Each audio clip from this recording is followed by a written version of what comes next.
Hello everyone and welcome to another edition of What's on My Desk, and I got a special one for you today. Some really interesting timepieces, one that's literally out of this world. We have another classic where the argument is who actually designed this watch. We have a military watch made out of a material that makes the watch ever change on you and you end up with a different watch every few months. And of course, one made for a legend. Jumping right in, I'm going to start with the HYT Conicle Turbion. This is the titanium blue version, limited edition of 8 pieces. Nothing accidental about this watch, and what makes it interesting is not just how it looks. I mean, I know it does look like something out of this world, right? It's got the Conical Turbion that's in the middle to the liquid display. There's a lot happening here, and I'm going to explain. Now, HYT didn't just add liquid as a visual trick. In this watch, the liquid actually replaces the hour hand entirely. Now, there's a thin glass capillary, right, or vein, or whatever you want to call it, that runs around the dial filled with two liquids that cannot mix. One is transparent, and the other one, as you can see, is blue. Now, the line where they meet is the hour, and wherever that boundary sits on the scale, that is actually the time. Minutes are still shown traditionally, so it stays readable, but the hours are fluid. Look, we've seen other brands utilize liquids, Resonance, Sin, even Bell & Ross, right? But it's usually done for visibility or pressure resistance. These guys do it quite differently. Because the liquid actually tells time here, this is where things get really, really difficult. Let's think about it. Liquid doesn't behave like metal, right? It expands with temperatures. It reacts to pressure. It doesn't naturally lend itself to precision, if you will, right? So HYT had to build a system that's actually capable of controlling it over time, pun intended. Inside the mold, you have these two bellows that sit at either end of the capillary. As one compresses, the other one expands. They push the liquid forward, and when it reaches to the end of the 12-hour scale, the system resets and pulls it back. Now, the cycle happens twice a day, and it's one of the most demanding operations in the watch. For it to work long-term, the engineers had to go way beyond mechanics, right? Let's think about things like thermal compensation. If the temperature changes, it has to keep it from affecting the accuracy, right? The fluid chemistry. First of all, it has to stay stable in UV resistance. Even the coating inside the glass tube, it controls how the liquid moves and keeps the boundary clean. Because remember, these are two liquids. There's no separator, if you will, that's between the two liquids. It's literally one liquid against another. And the filling process has to be so exact because if you think about it, a tiny microscopic bubble would literally compromise performance right away. And now let's layer the Conical Turbion on top of that, as if that wasn't enough. And again, this is not a standard tourbillon. It's a Conical Turbion. It's built on a slanted cone-shaped axis instead of a flat plane. So as it rotates, it moves through three-dimensional space, constantly shifting its orientation. I've seen it done before.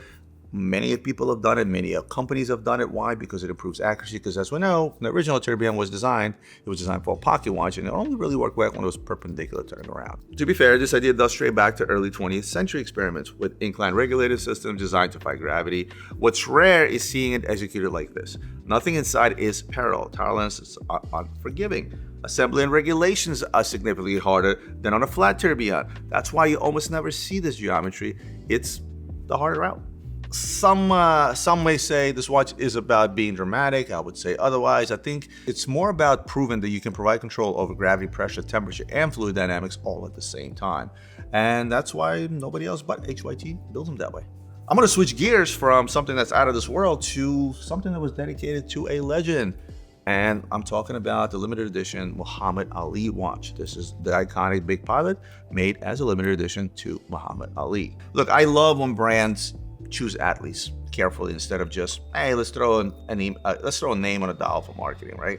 Now, obviously, wherever you say Muhammad Ali, the debate starts immediately. Somebody always brings up Mike Tyson. There was never a real Ali-Tyson rivalry, right? It's different eras. They never fought. Tyson had actually said multiple times that Ali is the greatest and one of his biggest inspiration, but the comparison is still interesting. Tyson at his peak was pure explosion, fast, violent, early knockouts, probably the most intimidating heavyweight we've ever seen. I remember watching those boxing matches. I was scared and I was sitting on the couch. I think Ali was something entirely different. He had the speed, he had the ring IQ at heavyweight level. Before I was actually normal, right? He beat Liston, Frazier, Foreman, and he did it while sacrificing years of his prime over the Vietnam draft and becoming a global civil strike figure. That's why when people call him the greatest, it's about more than boxing with him, I believe.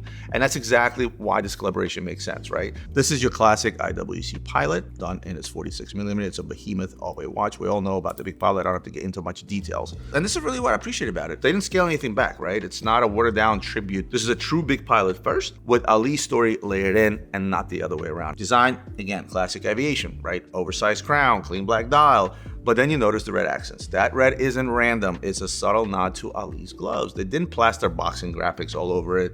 They kept it, I would say, refined. It still has the aviation DNA, but it carries the legacy of arguably the most significant boxer in world history. So now the real question is, both guys in their prime, who are you taking? Ali or Tyson? Comment below.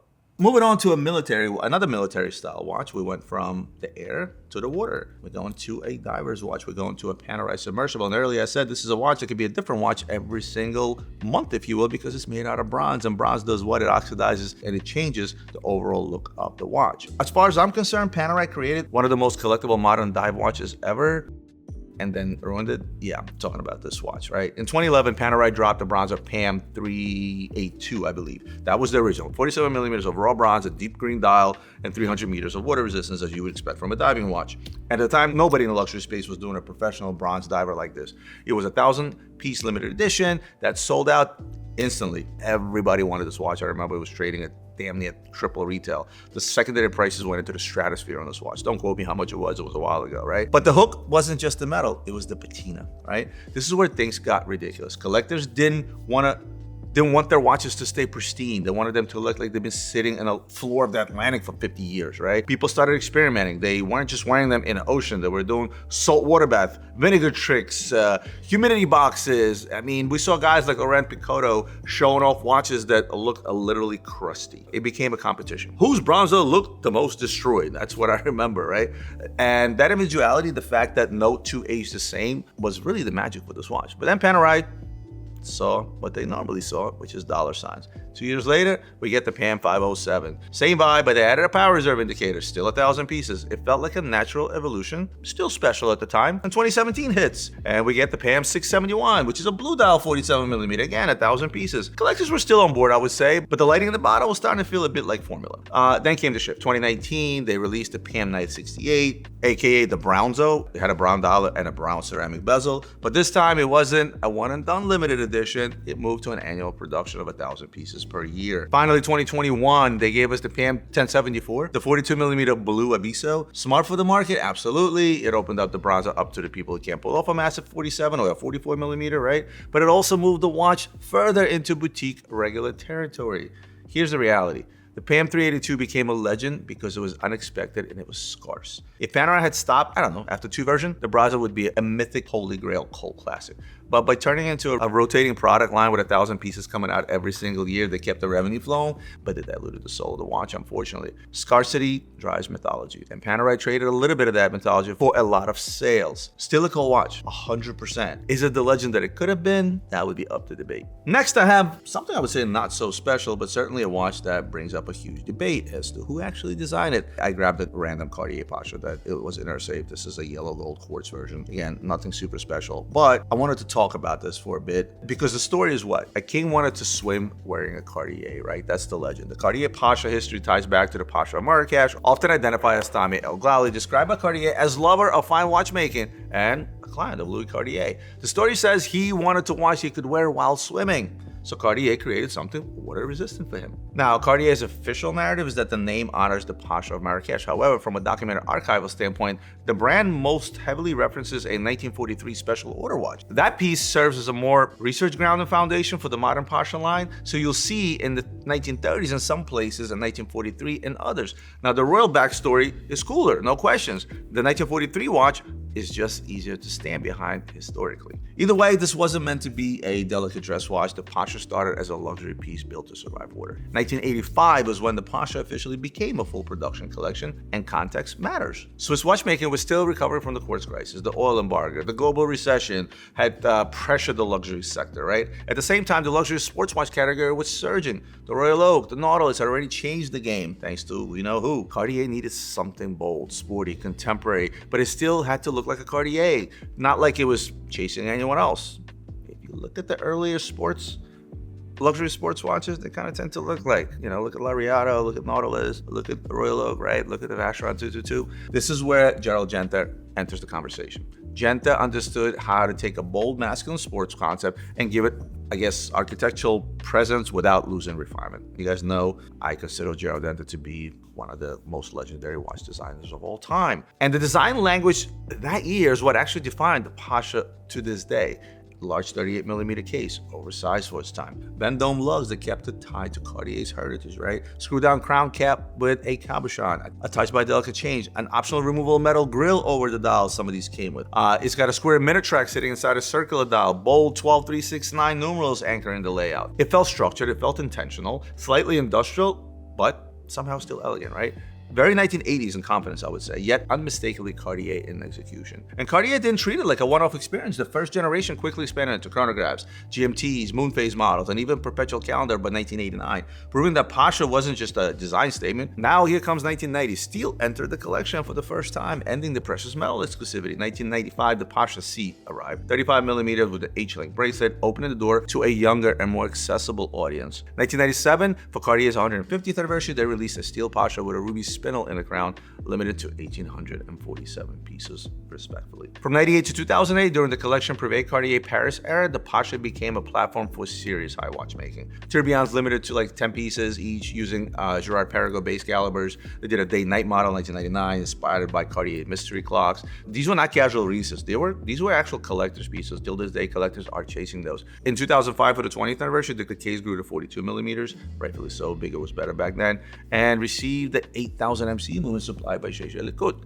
Now in 2006, the C timer pushed the Pasha deeper into a dive watch territory with now rubber straps and more aggressive sports styling. Then 2020 came and Cartier relaunched Pasha as a full modern collection. 35mm, 41mm, caliber 1847 MC, quick switch strap system, smart link bracelet adjustment, still 100 meters of water resistance, by the way, same crown cap, same identity. Now, where does my watch sit? It's a yellow gold Pasha Cartier 38mm with a quartz movement. That places this watch firmly in the classic 80s into 90s Pasha era. They're very inexpensive as a result. You can pick up a gold Pasha under $10,000 from that range, especially with the quartz movement. To be fair, when they made this, quartz was not treated as a compromise. They did use quartz widely, especially in complicated daily wear pieces. For a gold chronograph, it meant reliability, and allowed Cartier to focus on the case, the bracelet, and the design language. And I gotta tell you, the chronograph layout, it fits the Pasha perfectly. It leads into that functional, slightly industrial aesthetic, while still being, I believe, unapologetically luxurious.